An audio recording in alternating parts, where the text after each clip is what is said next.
Hey, hey, hey, bambing! J'espère que vous allez bien, en tout cas moi ça va nickel. On se retrouve aujourd'hui pour de l'Europa League, la troisième journée avec 18 matchs au programme. Il va falloir que je sois rapide, mais avant d'attaquer les analyses, n'hésitez surtout pas à aller dans ma bio, il y a un lien, vous cliquez dessus, cela fait partie de mes plus grosses confiances. C'est les avis d'une autre personne, donc plus on a d'avis, plus on est de fou, et plus on touche à la perfection. On jette un petit coup d'œil au classement où actuellement il y a 7 équipes qui ont fait le plein, 2 matchs, 2 victoires. C'est le Dynamo de Zagreb, Midtjylland, Aston Villa, Braga, Lyon et Lille. Ça c'est super intéressant. Et le FC Porto. Juste derrière, il y a 5 équipes à 4 points. Donc sur la fin de classement, il y aura quand même 6 équipes qui n'ont pas gagné, qui n'ont même pas pris un petit match nul. C'est Nice. Les années se suivent et se ressemblent pour nos amis azuréens avec 4 buts encaissés et 2 marqués seulement. Glasgow Rangers, c'est plutôt compliqué par contre pour eux. Utrecht qui est 33e, 34e Salzbourg, 35e Feyenoord Rotterdam quand même. Puis enfin Malmö qui est 36e et dernier. Allez, on commence par Braga contre l'Étoile Rouge de Belgrade. Les Portugais ont commencé parfaitement avec 2 matchs de victoire contre le Feyenoord et contre Celtic du côté par contre de l'Étoile Rouge. Un match nul contre le Celtic et une défaite contre le FC Porto de justesse. En championnat, ils se baladent, mais là, ils vont jouer contre une équipe de Braga qui est tout de même très intéressante à domicile. Donc sur ce match-là, je verrai les Portugais s'imposer 1-0 à la maison avec la double chance 1N et le moins de 3,5 buts sur le match. On poursuit avec Brandbergen contre les Glasgow Rangers. Le club norvégien s'était incliné 2-1 lors de la première journée à Lille. Ils se sont rattrapés, s'imposant contre le club d'Utrecht 1-0 lors des dernières journées de championnat. C'est plutôt mitigé. Un gros revers à Viking qui fait partie des leaders de ce championnat de Norvège et une victoire 4-1 pour se rattraper contre Haugesund. Ils vont jouer contre les Glasgow Rangers qui continuent à enchaîner les résultats assez moyens. En particulier les matchs nuls, car ils viennent de se faire accrocher par Dundee, pas Falkirk. C'est vraiment très bizarre. En championnat, donc dans cette phase championnat plutôt, excusez-moi, ils ont perdu contre Sturm Graz et s'étaient inclinés également contre Genk d'entrée de jeu. Donc ils sont très très mal partis. Donc sur cette rencontre, je verrai Brandbergen s'imposer 2-1 à la maison avec un léger avantage pour l'équipe à domicile. On poursuit avec le STUA Bucarest contre Bologne. Le STUA reste sur une défaite en championnat. C'est plutôt contrasté actuellement comme résultat. Ils se sont imposés à l'extérieur lors de la première journée avec Eld Eagles, le club batave. Puis se sont inclinés à la maison contre les Young Boys de Berne. Là, ils vont jouer quand même contre une équipe de Bologne qui doit absolument remporter ce match-là, puisqu'ils n'ont qu'un petit point dans cette C3 avec un revers à Aston Villa 1-0 et un match nul à la maison contre Fribourg. En championnat, par contre, c'est un petit peu la balade actuellement. Il reste sur 2 succès sans prendre de but contre Cagliari et contre Pise. Je les verrai s'imposer 1-0 à l'extérieur avec la double chance N2 et le moins de 3,5 buts sur le match. Poursuivons avec Fenerbahçe contre Stuttgart. Fenerbahçe a perdu son entraîneur Mourinho qui a été licencié. Il a depuis des résultats plutôt intéressants, 3 victoires et 1 nul sur les 4 derniers matchs, toutes compétitions confondues. Ils ont surtout réussi à battre Nice lors de la deuxième journée après avoir perdu au Dynamo de Zagreb. Leur adversaire du soir, quant à lui, reste sur 3 victoires consécutives, également toutes compétitions confondues. Il s'était tout de même incliné à Bâle lors de la deuxième journée après avoir battu le Celta Vigo 2-1 lors de la journée initiale. Sur ce match-là, je verrai bien un but partout entre les deux formations avec un léger avantage pour l'équipe à la maison. Poursuivons avec le Feyenoord Rotterdam contre le Panathinaikos Athènes. Le club batave ne perd plus en championnat. Ils n'ont perdu d'ailleurs que 2 petits points. C'était contre AZ Alkmaar en championnat. Sinon, ce n'est que des victoires.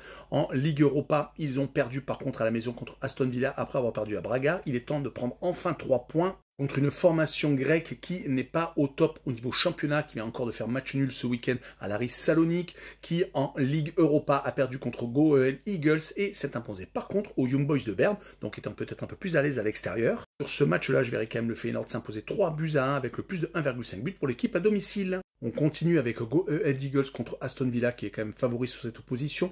Le club batave n'a plus gagné depuis le 21 septembre en championnat. En Ligue Europa, par contre, ils se sont imposés au Panathinaikos créant la surprise, mais ils avaient perdu d'entrée de jeu contre le STUA Bucarest chez eux. Ils vont recevoir une équipe anglaise qui a mis jusqu'au 25 septembre pour remporter sa première victoire. Depuis, en première ligue, ils sont sur 3 succès consécutifs, dont le dernier à Tottenham. Et en Ligue Europa, ils ont gagné leurs 2 premiers matchs. Ils avaient remporté d'ailleurs leur premier succès de la saison contre Bologne et ils ont récidivé contre le Feyenoord Rotterdam. Et sur cette rencontre, je verrai s'imposer 2-0 en déplacement avec le plus de 1,5 but pour le club anglais. Poursuivant avec Genk contre le Betis de Séville, le club belge reste sur 3 matchs sans défaite en championnat de Jupiler League. Par contre, en Ligue Europa, ils avaient commencé parfaitement avec un succès aux Glasgow Rangers, mais ils ont perdu contre Ferencváros, le club hongrois à la maison. Et ils vont sans doute tomber sur un os qui n'a perdu qu'une seule fois sur les 10 dernières rencontres, toutes compétitions confondues, qui a réussi à s'imposer à Ludogorets et à faire match nul contre Nottingham, donc 4 points sur 6 possibles dans cette C3 en championnat. Ils ont fait match nul à Villarreal, après avoir réussi à s'imposer 3 fois consécutivement donc en Liga. Sur ce match-là, je verrai le club espagnol s'imposer 2-0 en déplacement avec un léger avantage donc pour le Betis.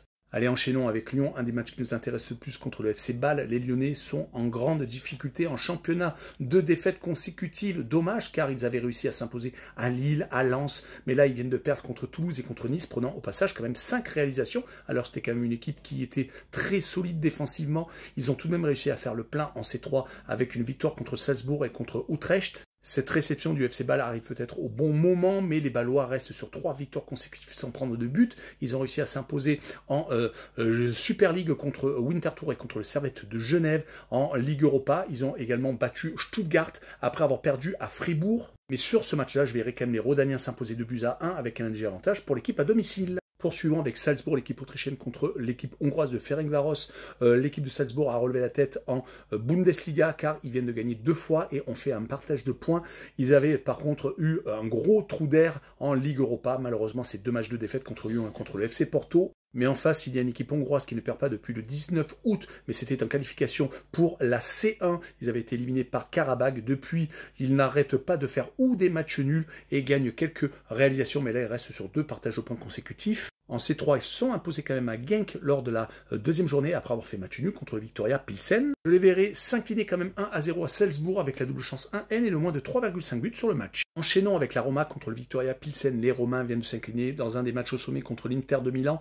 Après avoir réussi à s'imposer quand même 3 fois sur les 5 dernières rencontres, toutes compétitions confondues, ils ont quand même des baisses de régime car ils s'étaient inclinés, rappelons-le, contre Lille lors de la deuxième journée après avoir réussi à s'imposer à Nice du côté du Victoria Pilsen. 2 victoires sur les 3 dernières rencontres, mais c'était en championnat et également en Ligue Europa, ayant réussi à battre Malmö. En tout cas, ils ont 4 points sur 6. Sur ce match-là, je verrai quand même l'AS Roma s'imposer 2-0 avec le plus de 1,5 but pour l'équipe à domicile. Enchaînons avec le Celta Vigo contre Nice, la deuxième rencontre qui nous intéresse le plus. Le Celta avait réussi enfin à gagner une rencontre, c'était contre le PAOK Salonique lors de la seconde rencontre de C3.